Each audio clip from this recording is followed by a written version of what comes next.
Israel के हाथों बड़ी चुनौती मिलने के बाद ईरान की भी बड़ी तैयारी जारी है।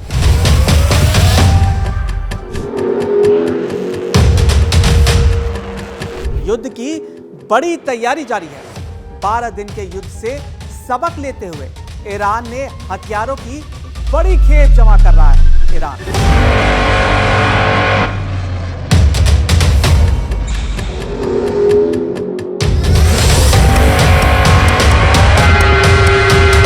हाईटेक मिसाइल से लेकर ड्रोन बनाए जा रहे हैं।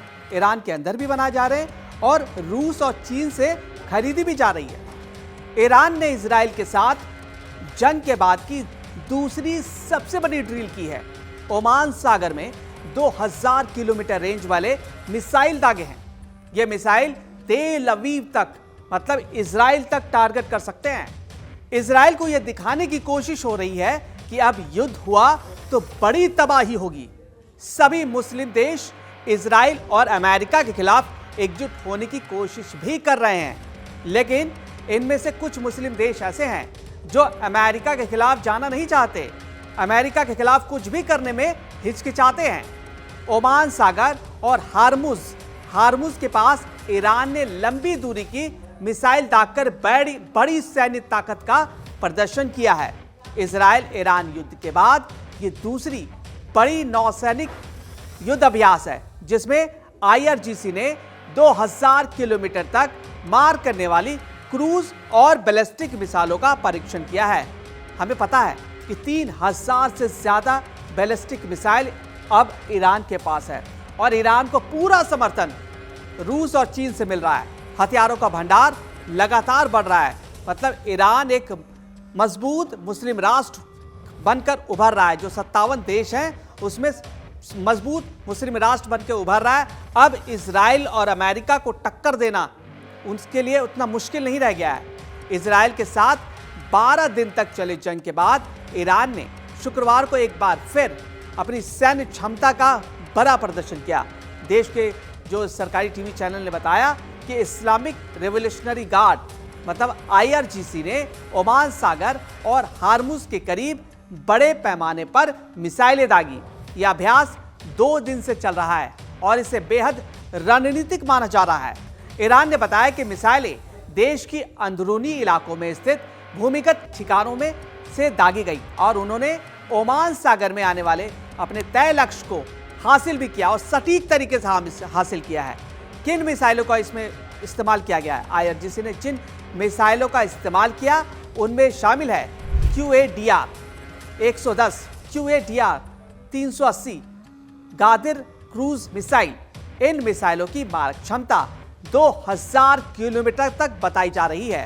ये पूरे पश्चिम एशिया में खतरे का पैमाना बढ़ा देती है।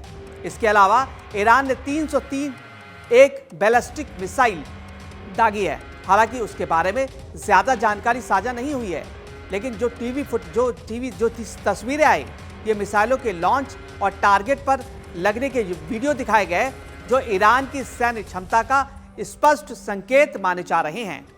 इजराइल ईरान युद्ध के बाद ये दूसरी सबसे बड़ी युद्ध अभ्यास, हम लगातार इस पर बात कर रहे हैं। ये सैन्य अभ्यास ऐसे वक्त में हो रहे हैं जब जून में हुए इजराइल ईरान युद्ध में ईरान के करीब 1100 लोग मारे गए थे, जिनमें कई उच्च स्तरीय सैन्य अधिकारी और परमाणु वैज्ञानिक शामिल थे। वहीं ईरान के मिसाइल हमलों में इजराइल में 28 लोगों की मौत हो गई थी। युद्ध के बाद से ईरान खुलकर कह रहा है कि अगर इजराइल दोबारा हम पर हमला करता है तो वह उससे निपटने के लिए पूरी तरह से तैयार है। दूसरी रणनीति के तहत ईरान ने अगस्त में पहले नौसैनिक ड्रिल की थी और अब यह दूसरी बड़ी कवायद है। हार्मुज जंक्शन पर बड़ी हलचल।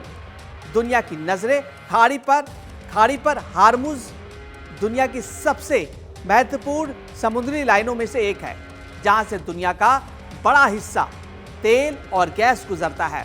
इस इलाके में मिसाइल परीक्षण और सैन्य अभ्यास से अमेरिका और इजराइल, खाड़ी देश और वैश्विक मार्केट सभी में बेचैनी बढ़ गई है।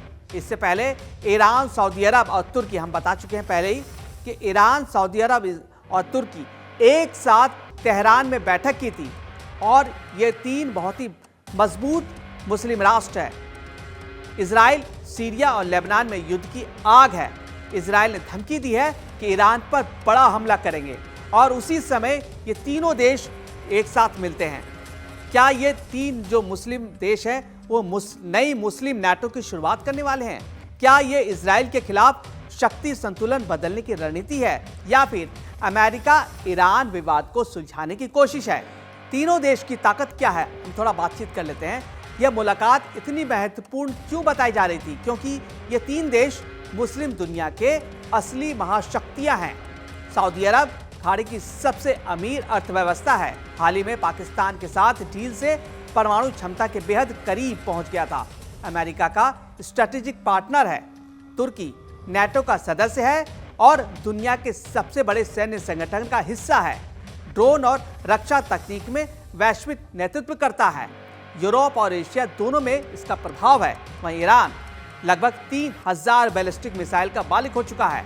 रूस और चीन का खुला समर्थन है और इजराइल का प्रमुख भू राजनीतिक प्रतिद्वंदी है, उनके खिलाफ खड़ा है। तीनों मिलकर इस्लामिक वर्ल्ड की टॉप मिलिट्री पावर माने जाते हैं।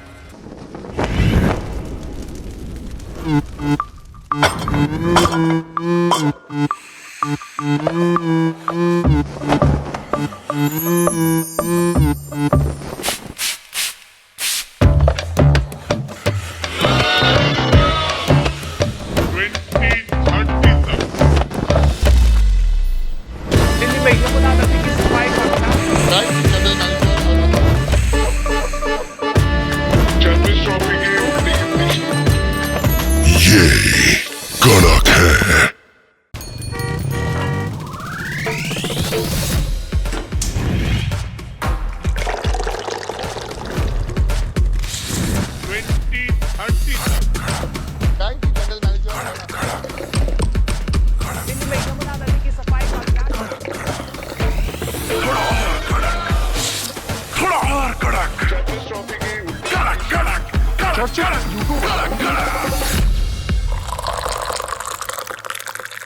ये कड़क है।